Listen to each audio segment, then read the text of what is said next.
Hi, I am Ashley, the founder of Elemental Growth, and I'm here today to talk to you about another subject that I'm pretty passionate about, and that is fluoride.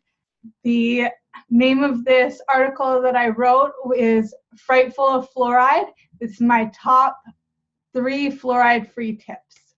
Or sorry, top 5. I don't know why I said 3. So I started doing research into our water after watching The Great Culling. I was a little bit suspicious of the water quality, even though I lived in the country and most of my life I lived off of a well. But when I started going into the city and the times when I did live in the city, I knew that there was something different about how they were treating city water, and it did make me really suspicious. And just out of concern for my own health and all the people that I love that are in those areas, I dug in. And the documentary, The Great Culling Our Water, was a great way to get the information that I was seeking. It was, I don't know actually when it was made, but I watched it in 2013. So that's when my eyes really opened, and this documentary is all about water fluorination.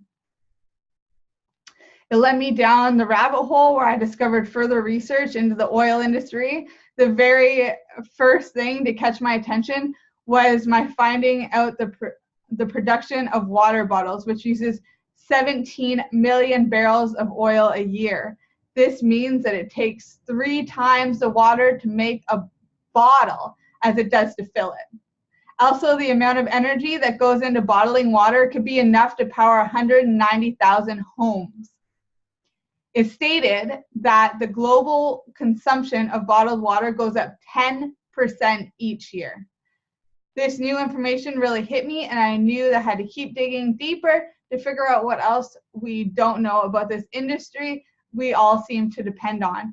And let me bring up something really funny. I'm going to bring up Dr. Seuss, one of my favorite guys again, because he was talking about this, and even in like the remake movie, actually I'll bring that up, so that wasn't actually Dr. Seuss, whoever that team was,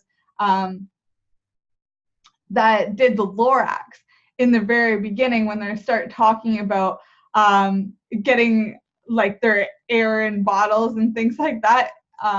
And like all the fake trees that would show up in their window like as a hologram. When I start thinking about water, I think of it as that is the first step into that negative direction. But we're already doing that. And I don't know if that actually resonates with anybody. Maybe it's a little confusing or just in my own mind. But I'd really like to get this under control just by bringing awareness to you guys of these ways that you can protect yourself from fluoride, which is quite disturbing. So I started to notice that most bottled water also usually contains fluoride. The fluoride added to most water supplies is not the naturally occurring variety that you can get at some springs, because sometimes if you're reading those lines that because you found a spring, it still will say fluoride. It's usually in a smaller amount, but that's a naturally occurring fluoride. This is a byproduct of the oil industry that they're adding in so that they don't have to pay to ship it out. It's really sad. So the people who are using this fluoride too and adding it to our water supply, they have to wear hazmat suits. They are getting sick. They sometimes have like burns in their suits. So it's pretty crazy that then they put it in our water supply and the dose for everybody is the same. Like, it doesn't matter. Like, it doesn't matter. Nobody should have the same dose of anything, even if it is a medicine for our teeth, which it's not. It's a toddler and an elderly person and everybody in between.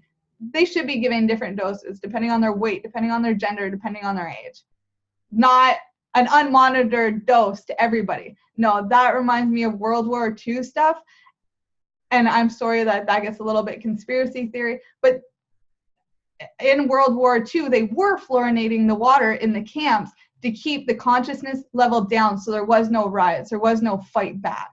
it kept people low. And I'm not sure if that's why they're doing it now, or if it's a money thing or what, but regardless, it is there, and it's not helping our teeth, and it's causing many health issues, let alone the bottled water and the environment and blah, blah, blah. Like, let's just think about it, collect ourselves, and figure out how it is that we can be the change that we wish to see in the world. So there's never been a single randomized control trial to demonstrate fluorination's effectiveness or safety. Pretty crazy, right? Especially considering that fluoride is known to damage the brain, lower IQ, have neurotoxic effects, cause distress on the endocrine system, hormones, and glands, damage bones, cause reproductive problems, and so on. And this is not just a conspiracy theory, guys. Let me tell you, now they have done research. Fluoride's going to go through, as in my own mind, I think about it as the same kind of process as lead, that it's going to take a very long time to get out, but they are classifying it as a neurotoxin now, and you can find that article. So yes, let's keep going. Conspirators have been trying to tell us for decades that in 1945, when the US began adding fluoride to our water supply, it was not because they loved us. I actually, I used to march the anonymous mask march, and I had a t-shirt that said, they don't put fluoride in the water because they love us. And it's so true. That's not why they're doing it. I'm not them, so I don't 100% know, but I'll tell you a million reasons why it could be that, why they could be doing it for their own peace of mind. So in fact, today, 27 separate studies have shown that the average IQ of children exposed to raised fluoride concentration is about 7 points lower. This is just one reason why the majority of European countries have banned water fluorination, why China opposes fluoride in tap water, and begs the question, why only 5% of the world fluorinates their water? Us, in the US, in North America. Like, it's not just the US, it's Canada too, and it's crazy. For decades, fluoride has been added to your toothpaste, formula, and drinking water to supposedly build healthy teeth and prevent cavities. And this is just a highly controversial practice. The U.S. Centers of Disease Control call the fluorination of water one of 10 great public health achievements in the 20th century. And the World Health Organization considers fluoride naturally occurring toxin. It's bullshit. Okay. In March 2014 edition of the Lancet Neurology, one of the most prestigious medical research publications in the world, authors Dr. Philippe, let me see if I can get his last name, Grandjean, MD, and Philip J. Landrigan, MD, officially classified fluoride as a neurotoxin. This recognition is a huge step for the holistic health care industry, and also a major announcement that helps patients across the globe take initiative in their own overall well-being and health. And that's really what it's all about. That's why I do any of this, right? Is to just liberate and empower you to stand up, take control of your own health, take control of your own life, and be the change you wish to see in the world. That's why I wrote a book about it, right? Be the change, your guide to elemental growth.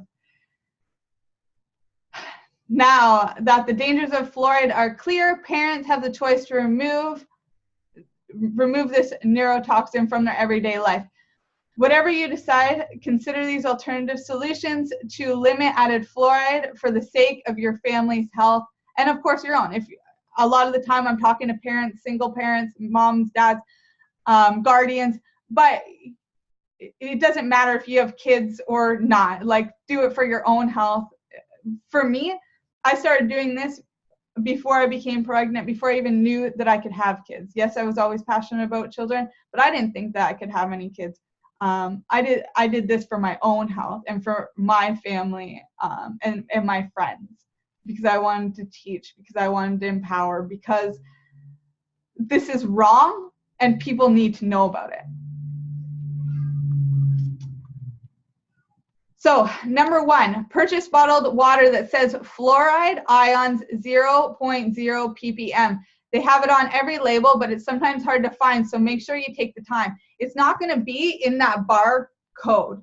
It's or in the nutrition. They usually have it on the side or hidden somewhere where it says fluoride, and you want to make sure it's a 0.0 ppm. To be honest, the no-name brands usually don't have any fluoride. It's Nestle. Let me just tell you about the CEO of Nestle. Stood up and said Canadians do not have the right to free water. This was back when Stephen Harper was selling off our Great Lakes to Nestle. Like, mind blowing. And we just let him say it. Most people don't even know about that. It wasn't on the news. No, you have to actually be looking into this stuff to find that kind of research. It's not something that's talked about, which is why I'm doing it. So number 2, opt out of bottled water and instead recycle some glass jars and purchase a water distiller. Or there's tons of other water things that you can do. At the time that I wrote this, I was using a water distiller because I had just moved to the city. I couldn't afford, at the time I thought reverse osmosis was a good way, and I couldn't afford that. So I got the water distiller. Now I have a Berkey, which I absolutely love, really fits into my lifestyle because I'm planning to do van life, things like that. You can literally take like swamp water and put it through there, and it'll come out clean water. But there is another water system that I truly do adore and love. And if you're interested and you have the money and you have a stable home, you can definitely leave it in the comments below or reach out to me at ashley@elementalgrowth.org, and I'll send you those resources so you can find somebody in your area to sample the water, to see the machine, and all of that good stuff. When I buy my house, that is the way that I'm going to go, is either that way or somewhere better. Right now, I'm happy with the Berkey because it fits into my life. Sorry, back to number 2. So I was talking about using water distiller for clean, toxic-free drinking water. Distilled water, though, you don't want to buy that from the store because it leaches the plastic into the water. Distilled water is it can actually even leach minerals from your bones too if you're not getting enough. Distilled water isn't actually the best way to go, but it is better than fluoride. And some people really do enjoy it, and there's tons of other uses. I use it with herbology and things too. But if you don't want to get it from plastic, you want that in glass. If you have it in plastic, that's literally poison. Like, and to recycle your glass jars, you can use mason jars.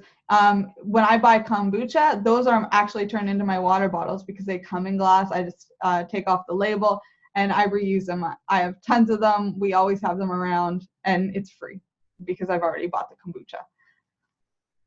Number 3, collect fresh spring water. You can use Google to find a close spring near to you. There's also a website called findaspring.com. I absolutely love it. I learned about that from Daniel Vitalis.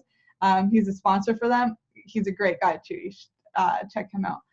I sometimes stop off at them when I'm on road trips, and they're often in scenic areas. I also, to be honest, usually live in an area that's quite close to a spring, and that's what I've done most of my life when I haven't been on well water or lived in the city. But right now, there isn't actually one that close to me, so that's why I did things a little bit different, but that's good. It gives me more experience to teach you guys more alternatives for you guys, right, by me going through this process first.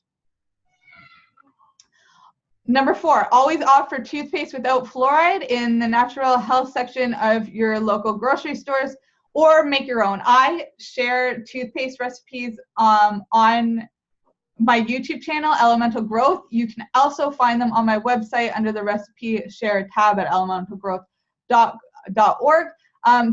If you Google it though, there are tons of other people that do this kind of stuff too. Mama Potamus, Wellness Mama. I'm sure that there's tons more people that I don't even know. If you do stick with the off-the-shelf brands, don't let your child swallow it. There is a poison notice right on the packaging. So if you're getting Colgate or something, you'll see it says, if you swallow any of this toothpaste, call poison control. They know that it's poison. but because you're not seeing the effects because you're used to it. Like I remember in my drinking days, sometimes I didn't even want to brush my teeth, as gross as that sounds. So I just like lick the toothpaste and swallow it, or like swish it on and off. Bad, really bad. That is toxifying your body. That is calcifying your pineal gland, that imagination, that where your melatonin's made for your sleep. Like all these things, it's really crazy. So yeah, definitely be more aware, be more conscious, and love yourself, because that is a form of self-love. It's taking responsibility for your health in these kind of actions. Number 5, this is my last one today. Find a holistic dentist in your area that does not use fluoride. Most towns have now have dentists that do fluoride-free treatments. There's also more holistic dentists coming out, so hopefully you can find one in your area for yourself and your family. I also want to add in that this journey is still ongoing for me. I still find fluoride hidden in the strangest places. This is funny. GMO products, particularly the Dirty Dozen, because and this is even produce, right? Because then the fluoride is going into the soils and the plants are being created by the soil, so you can find it there. A lot of tea brands, especially if you're buying non-organic, like a Tetley tea or something, again, Nestle, and they love fluoride, Nestle. They have fluoride. Cereal sometimes just adds fluoride right into it in the ingredients. Other processed foods, mechanically deboned chicken is another one if you are a meat eater. Some table salt, Teflon pans, and pharmaceuticals. Yeah, they put it in pharmaceuticals, just like they used to put it in your water to add to your formula. Like crazy, crazy, crazy. Don't believe them when they say it's good for you. Cutting these harmful compounds can be overwhelming and treacherous, but taking your power back from industry and our conditioning is so empowering. Each day is a process, a progress. And what takes effort today always takes less effort tomorrow. That is a golden rule, and I encourage you guys to start using that as an affirmation. What I do today with effort, I do tomorrow with a little bit less effort, because it becomes more natural, because you're building momentum. And you guys have it in you, and you guys deserve the best, which is why I make these videos, which is why I write these articles, and which is why I love you all so much. Have a wonderful day. I will talk to you soon.